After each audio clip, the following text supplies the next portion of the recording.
Enzo Isu. He's training with Alan, 9 years old.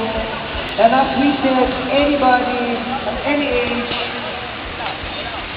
can start the sport of boxing. So this is Enzo Isu. Look at the concentration there, huh? Nagkatawag sa game face. Bata pa lang game face na. Don't anybody mess with him in school. Of course, folks, in just a few moments, we have already been joined by our friends, the group of Chingay Andrada. Of course, they will be demonstrating cardio punch. In a bit, of course, they are being led by Connie Portage. We'll know more about her in just a bit.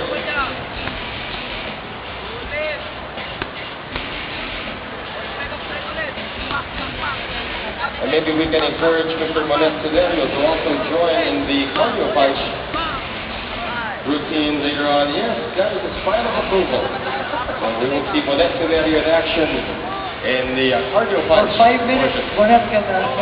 We'll give him 10 minutes. For the warm-up session, Monet can join us. We'll give him 10 minutes. Why don't you give your comments on what you were seeing on the ring right now? So, this 9-year-old Enzo Isu is on